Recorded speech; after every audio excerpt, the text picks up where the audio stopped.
আর 5টা পীঠস্থানের মতো এখানেও লোকের ভিড়। পথের দুধারে লাইন ধরা দোকানে গাঁদা ফল, আবির, কুমকুম, বই, ক্যালেন্ডার, চা, বিস্কুট, তেলে ভাজা মাছি, বসা জিলিপি ইত্যাদি সবই রয়েছে। নিউ মহামায়া কেবিনের পর নিকুঞ্জর এখানে এসে এক আশ্চর্য অভিজ্ঞতা হলো। গেরুয়া পরা লোক দেখলেই লোকের মনে যে কি করে ভক্তিভাব জেগে ওঠে সে এক আশ্চর্য ব্যাপার। গাড়ি থেকে নামা মাত্র নিকুঞ্জ দেখল যে গড় করা শুরু হয়ে গেছে। ছেলে, বুড়ো, মেয়ে, পুরুষ কেউ বাদ নেই। আপনা থেকেই আশীর্বাদের ভঙ্গিতে নিকুঞ্জর হাতটা উঠে সামনের দিকে এগোতে শুরু করলো। শেষে এমন হলো যে হাত টেনে নামাবারও অবসর নেই। পাশে সন্তোষ না থাকলে তাকে বোধহয় এক জায়গাতেই আটকে থাকতে হতো।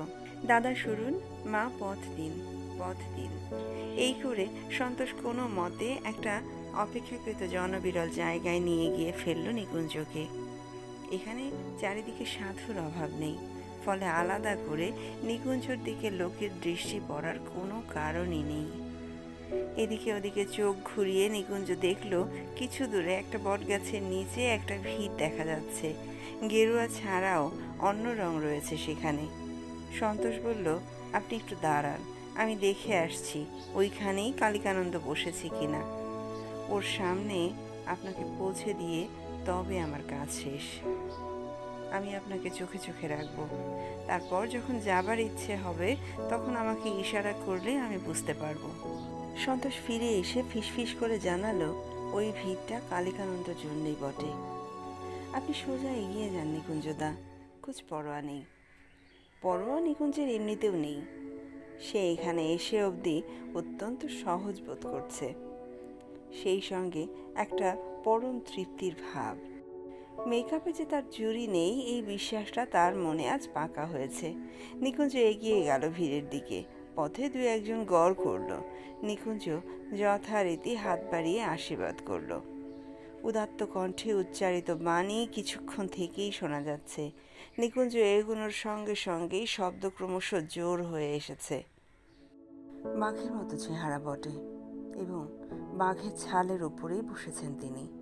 তিনি বাণী শোনাচ্ছেন ভক্তদের। সবই ছেদ কথা, কিন্তু বলার ঢঙে বিশেষত্ব আছে, আর সেই সঙ্গে চোখের দৃষ্টিতেও।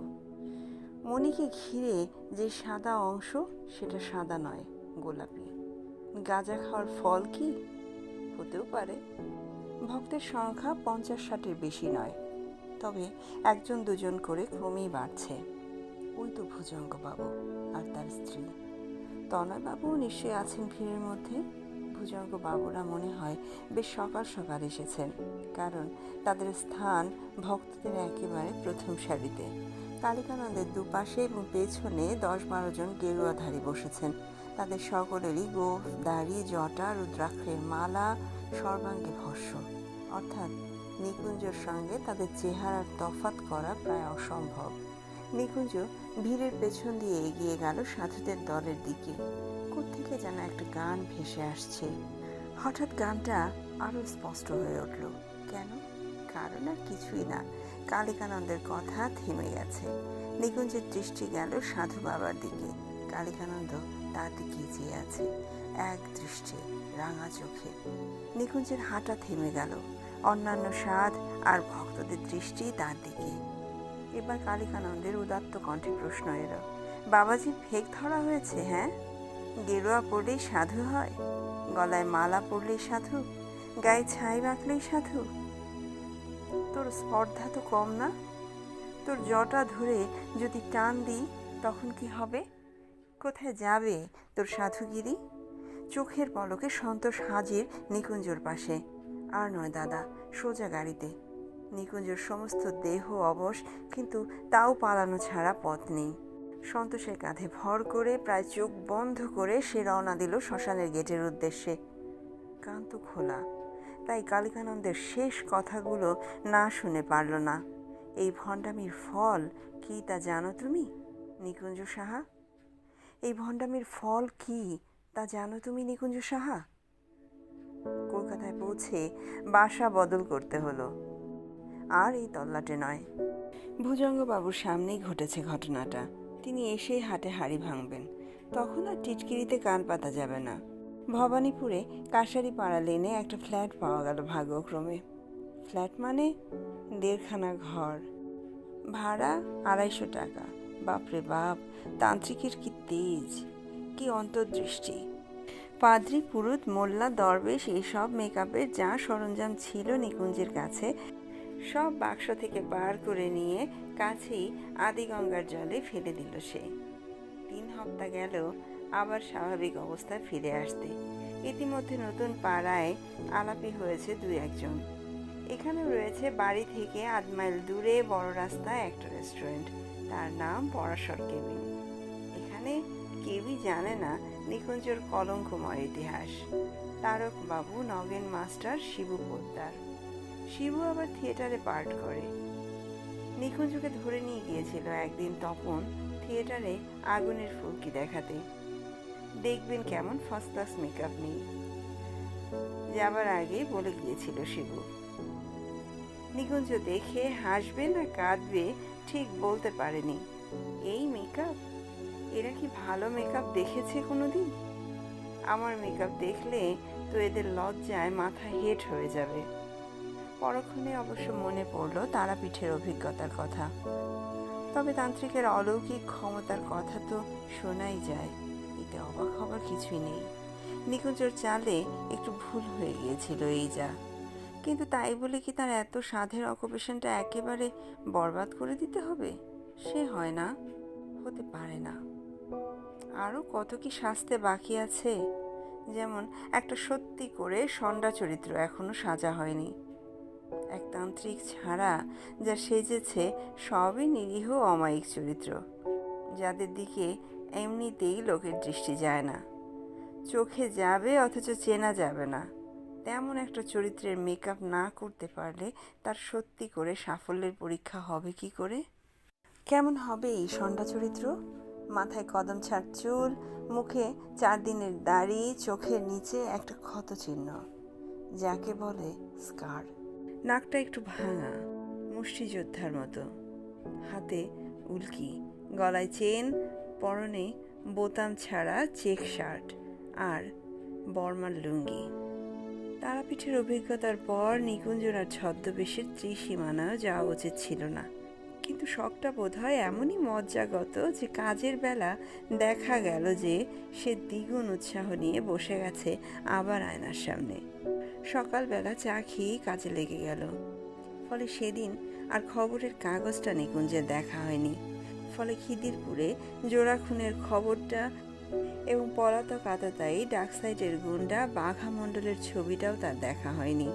যদি হতো তাহলে অবশ্য নিকুঞ্জর মেকআপটা অন্যরকমভাবে করত। বাঘা মণ্ডলের ছবি মাস কয়েক আগেও একবার বেরিয়েছিল কাগজে, সেটা একটা দুঃসাহসিক ডাকাতির পরে। সেবারও বাঘা পুলিশের চোখকে ধুলো দিয়ে পালিয়েছিল। কাগজে ছবি ছাপার উদ্দেশ্য ছিল জনসাধারণকে সতর্ক করা। সেই প্রথমবারের ছবি কি নিকুঞ্জ দেখেছিল?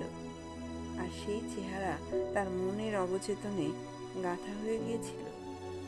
না হলে আজ সে হুবহু বাঘা মণ্ডলের ছদ্মবেশ নেবে কেন? ছবি দেখে থাকলেও বাঘা সংক্রান্ত ঘটনাবলী নিশ্চয়ই নিকুঞ্জের জানা ছিল না। যদি থাকতো তাহলে তাকে এসে টেবিলে বসতে দেখে যেইভাবে পরাশর কেবিন খালি হয়ে গেল, সেটা তার মনে কোনো বিস্ময়ের সৃষ্টি করতো না। ব্যাপারটা কি, এরা এরকম করছে কেন? ম্যানেজার উঠে কোথাও গেলেন। বয়টা ওই কোণে ওরকম ফ্যাকাশে মুখ করে দাঁড়িয়ে ঠকঠক করে কাঁপছে কেন? ম্যানেজার যে পাশের ডাক্তারখানায় গিয়েছে পুলিশকে ফোন করতে, এবং সেই ফোন যে পুলিশ ভ্যানকে চুম্বকের মতো টেনে আনবে নিকুঞ্জর পাড়ায়, সেটা আর নিকুঞ্জ জানবে কি করে? তবে এমনও দেখা যায় যে একজন লোকের চরম সংকটের মুহূর্তে তার উদ্ধার কল্পে ভাগ্য দেবতার পুরো হাতটা না হলেও অন্ততপক্ষে একটা আঙুল তার দিকে বাড়িয়ে দেন। সেই আঙুলই হলো নিকুঞ্জের পাশের চেয়ারে পড়ে থাকা একটা দৈনিক কাগজ। কাগজটা পুরো দেখার দরকার নেই, যে পাতায় সেটা খোলা রয়েছে তাতেই রয়েছে খুনি বাঘা মণ্ডলের ছবি, আর সঙ্গে সংক্ষিপ্ত গরম খবর।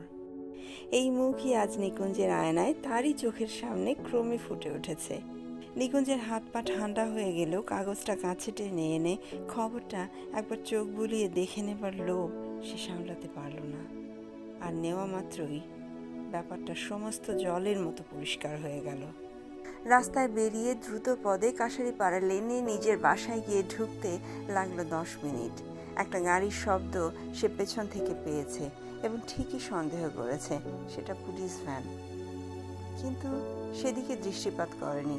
আসুক পুলিশ বোকা বনবে।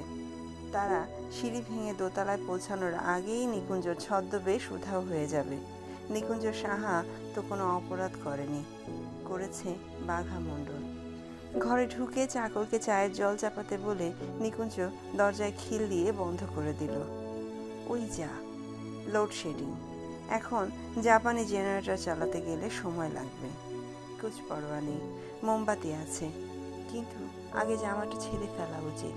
সেই কাজটা অন্ধকারেই হবে। নিকুঞ্জ এক নিমেষে লুঙ্গি শার্ট কালো কোট ছেড়ে খাটের উপর ছুঁড়ে ফেলে এক ঝটকায় আলনা থেকে পায়জামাটা নামিয়ে সেটাকে পরে ফেলল। তারপর দেশলাইয়ের আলোয় মোমবাতিটা দেরাজ থেকে বার করে সেটাকে জ্বালিয়ে টেবিলের ওপর রাখল।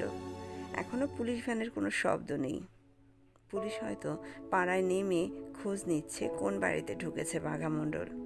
এই বাড়ির লোক অন্তত তাকে ঢুকতে দেখেনি। সামনের বা আশেপাশের বাড়ির কথা নিকুঞ্জ জানে না। এইসব চিন্তার মধ্যেই নিকুঞ্জ হাত চালাতে শুরু করলো। প্রথমেই নকল গোঁফ। নকল যদি হবে তো টানলে খোলে না কেন? স্পিড গাম দিয়ে আটকানো গোঁফ তো একটানে খুলে যায়।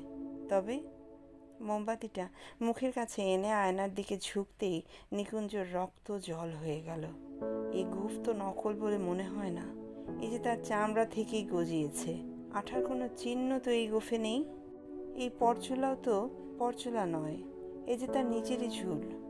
এমনকি চারিদিকে যে গজানো দাড়ি, সেই দাড়ি সে একটি একটি করে গালে লাগিয়েছিল, তাতেও তো কৃত্রিমতার কোনো চিহ্ন নেই।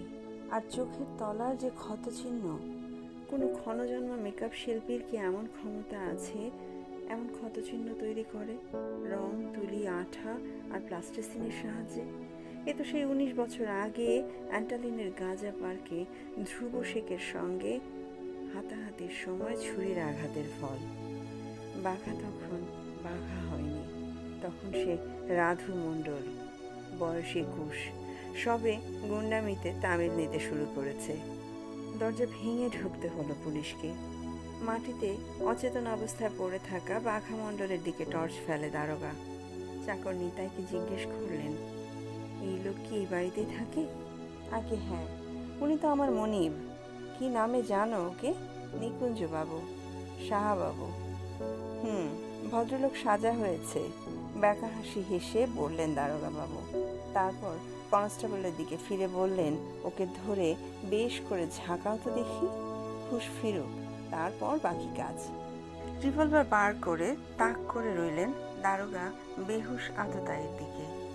ঝাঁকুনি দিতেই প্রথমে বাঘা মণ্ডলের পরচুলাটা খসে পড়ল মাটিতে, তারপর গোঁফটা, তারপর প্লাস্টিসিন দিয়ে সযত্নে তৈরি ক্ষতচিহ্ন, এবং নাকের বাড়তি অংশটা উঠে এলো নেট সমেত।